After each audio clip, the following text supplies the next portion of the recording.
वेदान्तविदो वदन्ति परमं प्रधानं पुरुषं तथान्य विश्वोदिगते कारणीमीश्वरं वा तस्मै नमो विघ्नविनाशिनाय।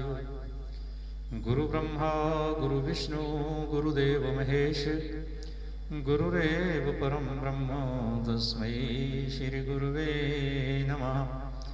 या कुन्देन्दुतुषारहारधवला या शुभ्रवस्त्रावृता या वीणावरदण्डमण्डितकरा या श्वेतपद्मासना या ब्रह्मयच्युतशङ्करप्रभृतिभिर्देवैः सदा वन्दिता सा मां पातु सरस्वती भगवती निःशेषजाड्यावः। कर्पूरगौरं करुणावतारं संसारसारं भुजगेन्द्रहारं सदा वसन्तं हृदयारविन्दे भवं भवानी सहितं नमामि।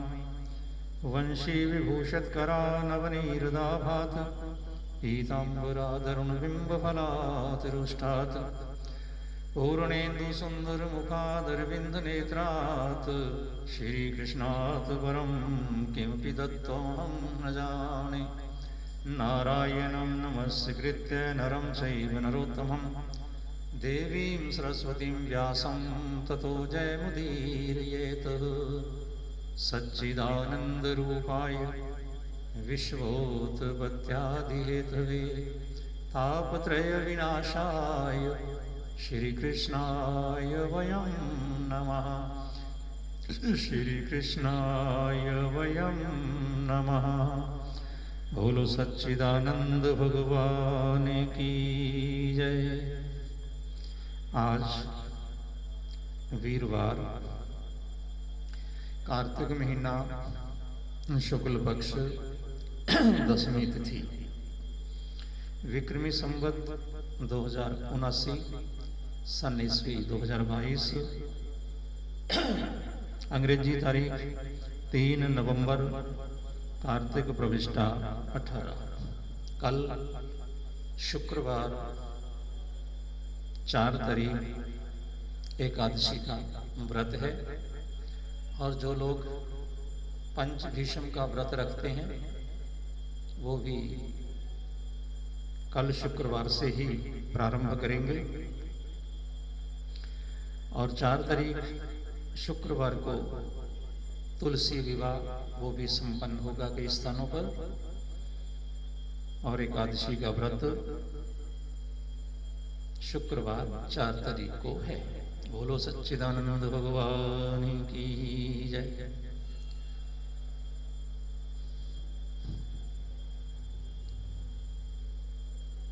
परम पवित्र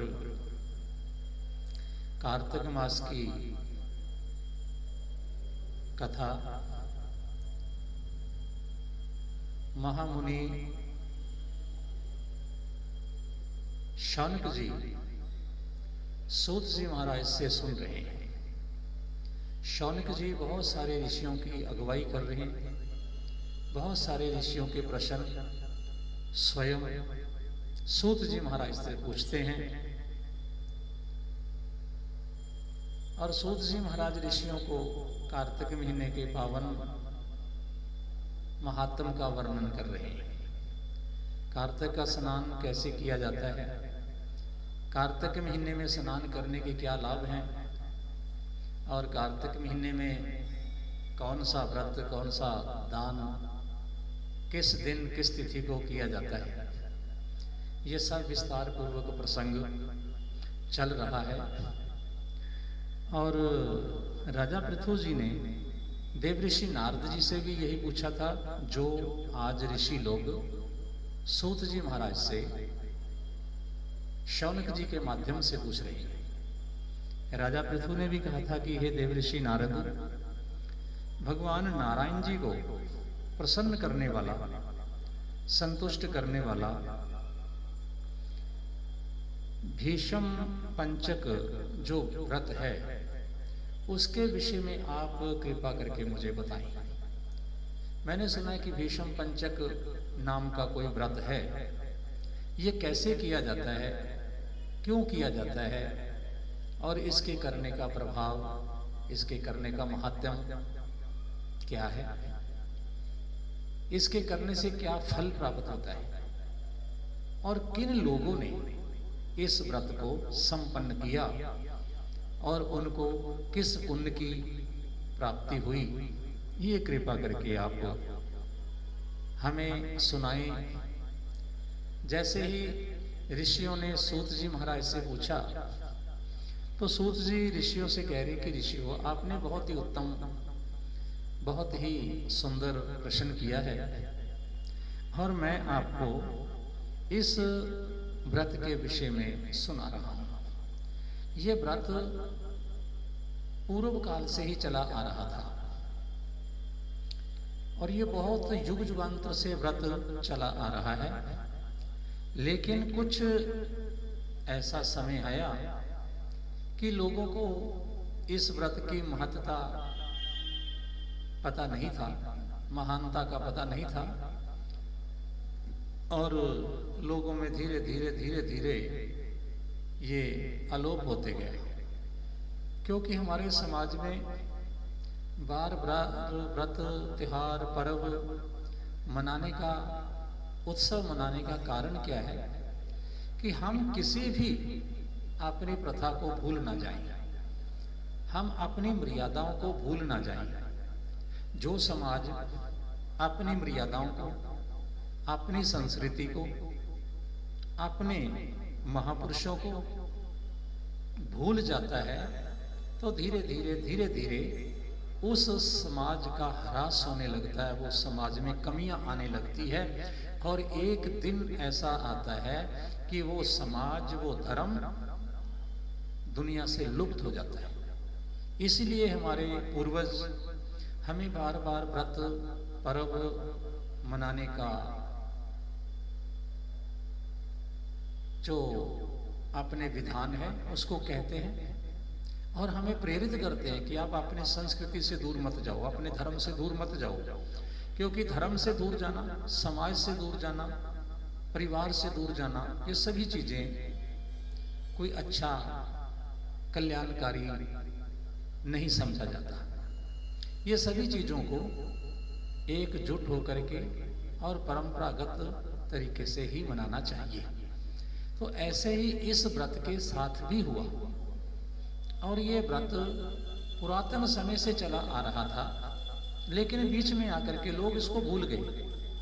जब लोग इसको भूल गए ना व्रत को, तो ये तकरीबन व्रत एक प्रकार से समाप्त प्राय हो गया, या इसको ऐसे कहते हैं कि इसकी महत्ता जब लोगों को पता नहीं रही, तो ये व्रत लोगों ने करना बंद कर दिया, और ऐसे काफी सारा समय बीता गया। और इधर से चलते चलते पृथ्वी के ऊपर बहुत सारे दानव लोग पैदा हुए। पृथ्वी भगवान श्री नारायण जी के पास चरणों में पहुंची, देवताओं को साथ लेकर के। भगवान श्री नारायण पृथ्वी के बोझ को दूर करने के लिए कृष्ण अवतार लेकर के यहाँ पे आए, और कृष्ण अवतार लेकर के प्रभु ने बहुत सारी हमें शिक्षाएं दी। एक बार भगवान पांडवों से मिलने के लिए उनके नगर में पहुंचे। जैसे ही हस्तिनापुर प्रभु पहुंचे, वहां पे कुछ दिन तक रहे, और कुछ दिन रहने के बाद वहां का उनका जो मेल मिलाप था सभी के साथ था। भीष्म जी के पास भी भगवान एक दिन बैठे हुए थे, और भीष्म जी महाराज ने भगवान कृष्ण जी से प्रश्न किया कि प्रभु, मैं जानता हूं कि आप परमेश्वर हैं, मैं जानता हूं आप पारब्रह्म हैं महाराज, फिर भी मैं एक चीज आपसे पूछना चाहता हूं। तो प्रभु ने कहा कि भीष्म पितामह, आप इतने ज्ञानी, आप इतने महायोगी, मेरे से क्या पूछना चाहते हो? भीष्म जी ने फिर हंसते हुए कहा कि प्रभु, ये तो आप मेरे को बड़ा कह रहे हैं, आपका बड़प्पन है, क्योंकि जो व्यक्ति अपने पास उसके जो भी सामान होता है ना वही दूसरे को देता है। अगर हमारे पास धन है तो हम किसी को धन दे देंगे, अपने पास कोई आशीर्वाद है उसको आशीर्वाद दे देंगे, अपने पास मीठी जुबान है तो हम प्रेम प्यार से दूसरे व्यक्ति के साथ बातचीत करेंगे। अगर हमारे पास ये सब चीजें नहीं हैं तो हम किसी को नहीं दे सकते। हमारे पास सम्मान है तो हम दूसरे को सम्मान देंगे, हमारे पास इज्जत है हम दूसरे को इज्जत देंगे। तो भीष्म जी कह रहे हैं कि प्रभु आपका बड़प्पन है कि आप मुझे बड़ा कह रहे हो, आप मुझे महान कह रहे हो, क्योंकि आप तो योगियों के योगी हैं और आप गुरुओं के गुरु हैं। श्री कृष्ण वंदे जगत गुरु, आप सारे संसार के गुरु हैं प्रभु।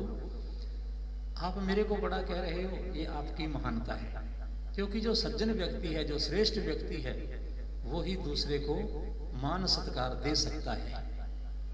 तो भीष्म जी ने कहा कि प्रभु फिर भी मैं आपसे एक प्रश्न पूछता हूं कि आप पांडवों के साथ हर दुख में खड़े, ये मैं जानता हूं प्रभु, ये भी मैं जानता हूं कि पांडव जब भी दुख में, मुसीबत में, कष्ट में फंसते हैं, आप उनके लिए हर कार्य करने के लिए तैयार हो जाते हो।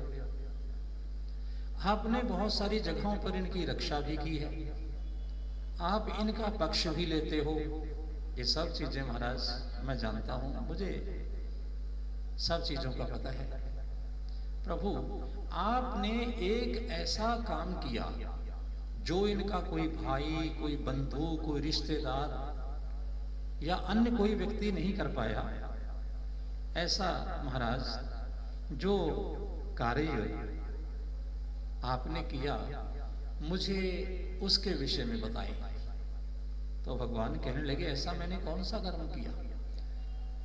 तो भीष्म जी कहने लगे महाराज आपने एक बहुत तुच्छ छोटा कर्म किया है जो कि हर प्राणी नहीं कर सकता। तो भगवान ने पूछा बताइए भीष्म जी। भीष्म जी ने कहा कि प्रभु आप इनके दूत बन करके गए हो। दूत का जो कार्य है ये कोई बहुत बड़ा कार्य नहीं।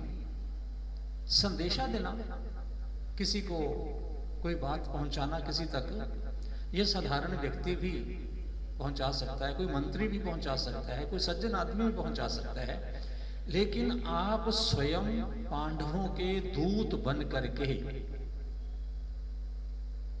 कौरवों के पास आई और उनसे आकर के ये कहा कि भाई उनको 5 गांव दे दो, आधा राज्य अगर नहीं देना तो उनको 5 गांव दे दो। तो आप उनका दूत का कार्य भी कर रहे हैं। ऐसा इन्होंने कौन सा कोई पूजा पाठ किया है, ऐसा इन्होंने कौन सा कोई जप तप यज्ञ किया है, कोई व्रत किया है कि जिसकी वजह से आप इनके हर कार्य में इनके साथ रहते हैं, आप इनका हर काम करने के लिए तत्पर रहते हैं।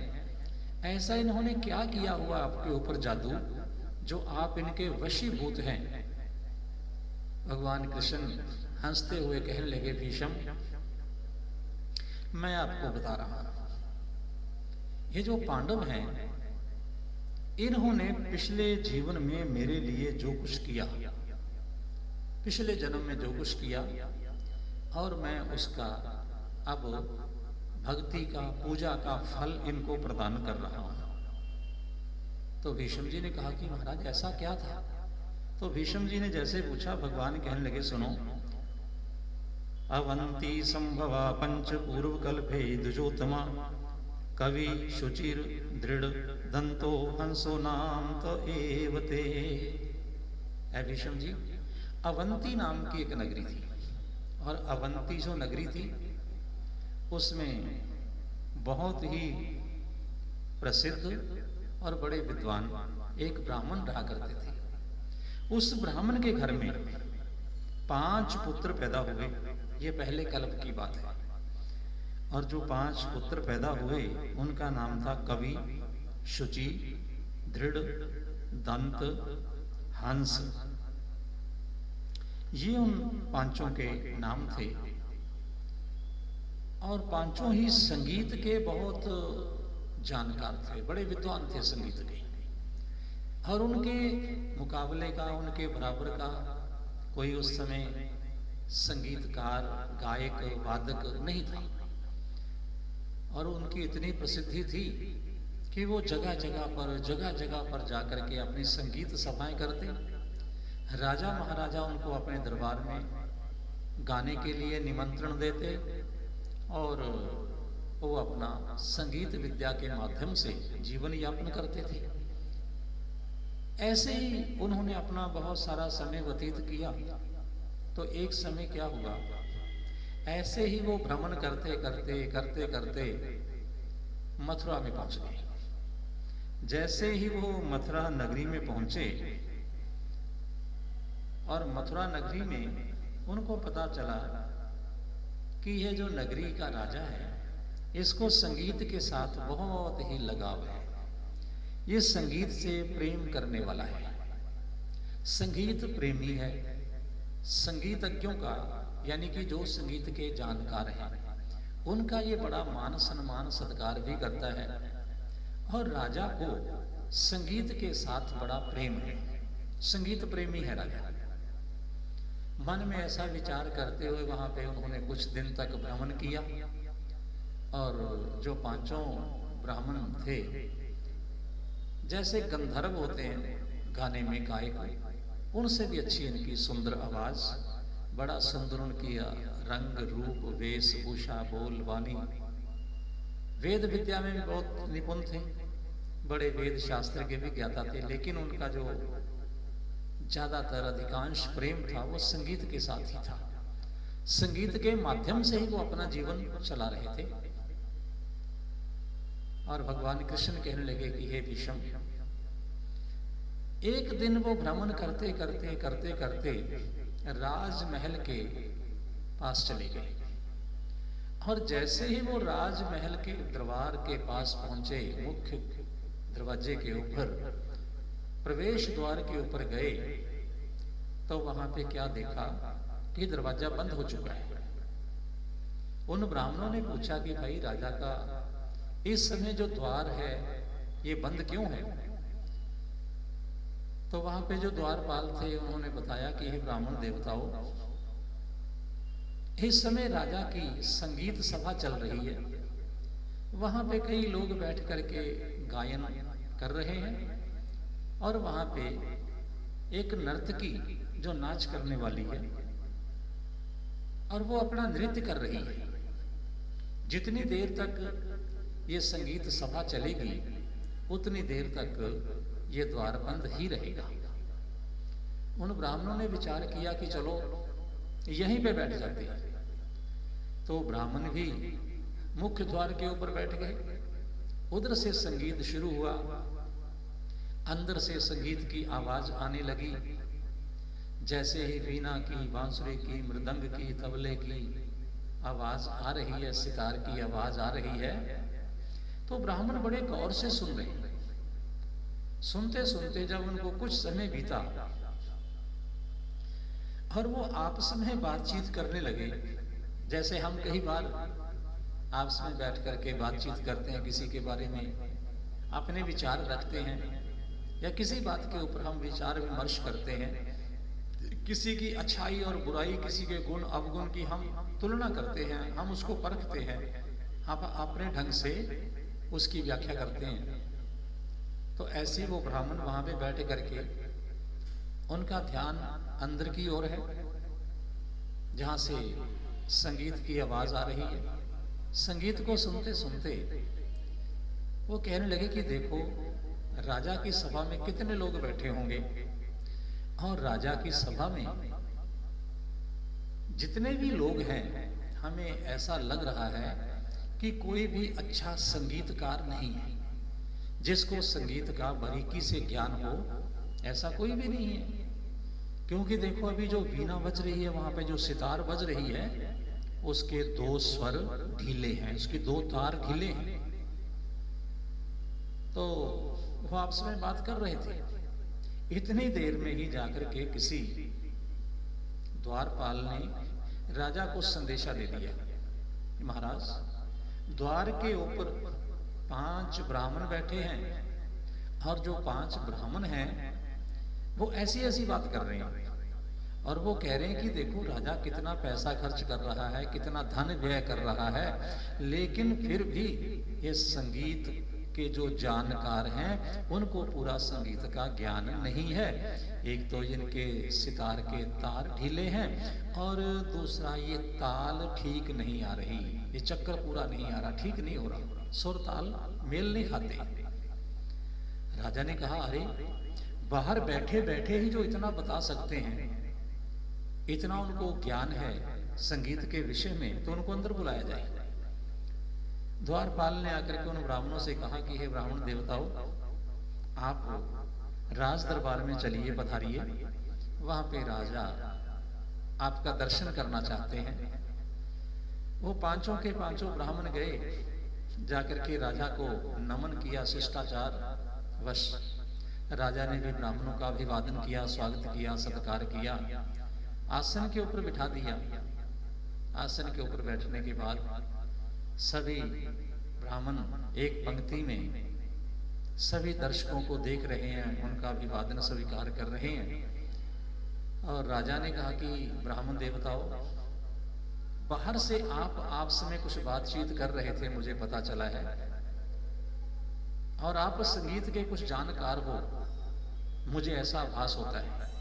आपने बाहर बैठे बैठे ही ये बताया कि सुर ताल ठीक नहीं है, और मैं आपसे निवेदन करता हूं कि आप अपनी विद्या का यहाँ पे कौशल दिखाएं। उन पांचों ब्राह्मणों ने जो साज थे वो अपने हाथ में लिए, और जैसे ही साज अपने हाथ में लिए, साजों को ठीक किया, स्वर ताल में किया, स्वर ताल उनका मिलाया। स्वर ताल मिलाने के बाद जैसे ब्राह्मणों ने गायन शुरू किया, और जो नाचने वाली नर्तकी थी, राजा से वो बहुत स्नेह करती थी, राजा उससे बहुत ज्यादा लगाव रखता था। और जैसे ही उन्होंने संगीत का अपना प्रोग्राम, अपना संगीत का शुभारंभ किया, जैसे ही ताल बजी, जैसे ही बीना के तार उनसे आवाज निकलनी शुरू हुई, और सारा कुछ सुर ताल में बिल्कुल ठीक बैठने लगा। जो नर्तकी थी नाचने वाली, वो भी उसके भी सुर ताल बिल्कुल ठीक आ रहे हैं, मेल खा रहे हैं एक दूसरे से। और इतना इतना आनंद आया राजा को कि इतना सुंदर ढंग से ये बजाने वाले, साज को गाने वाले, और ये नर्तकी इतना अच्छा नाच कर लेगी, मुझे तो ये पता भी नहीं था। ये इतने संगीत के जानकार हैं, मैंने तो ये सोचा भी नहीं था। इनके यहाँ पे बैठते ही समय कब व्यतीत हो गया मुझे पता नहीं चला। तो जैसे ही संगीत सभा समाप्त हुई, तो राजा ने उनको बहुत सारा धन दिया, उनका मान सत्कार किया, और उनको वहां से नमस्कार करके विदा किया। राजा को प्रणाम करके वहां से वो ब्राह्मण भी जैसे ही चले गए, लेकिन जो नाचने वाली नर्तकी थी ना, उसके मन में एक ही जिज्ञासा है।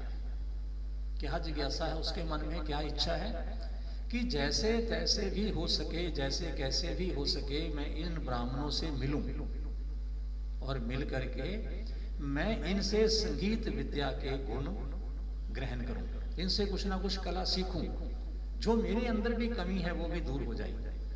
क्योंकि आदमी पूर्ण नहीं है, पूर्ण केवल मात्र है परमात्मा। हम जितने मर्जी अच्छे बन जाए, फिर भी कोई ना कोई त्रुटि हमारे अंदर रह जाती है। तो उसने विचार किया कि अब मैं क्या करूं, अगर मैं राजा से कहूंगी तो राजा नाराज ना हो जाए, राजा कहीं मेरे को कोई ऐसी वैसी बात ना कह दे, राजा मेरे को दंड ना दे दे। डरते डरते डरते डरते बेचैन होकर के उसने अपनी एक सखी को कहा कि जाओ उन ब्राह्मणों से जाकर के मेरा संदेशा दो कि मैं आपसे कुछ कला सीखना चाहती हूँ, आपकी जो विद्या है, आपका जो गुण है, मैं इसको लेना चाहती हूँ, और आप कैसे मेरे को गुण देंगे, कहाँ पे आप मेरे को ये शिक्षा देंगे, ये आप कृपा करके मेरे को बताएं। और जैसे ही वो सखी उसकी वहां पे पहुंची और ब्राह्मणों को जाकर के उसने नमन किया, प्रणाम किया, जहां पे ठहरे हुए थे, पता पूछ करके पहुंच गई। और उस नर्तकी जिसका नाम था कादम्बनी, कादम्बनी का संदेशा दिया और कहा कि महाराज, जो नर्तकी कादम्बनी है ना, वो आपसे कुछ शिक्षा लेना चाहती है, आपसे वो प्रसाद रूप में कुछ गुण लेना चाहती है। अगर हो सके तो आप उसके ऊपर कृपा करें, उसको कुछ ना कुछ ज्ञान दीजिए संगीत का। तो उन ब्राह्मणों ने विचार किया कि कहाँ पे उसको ज्ञान दिया जाए, समय कौन सा हो।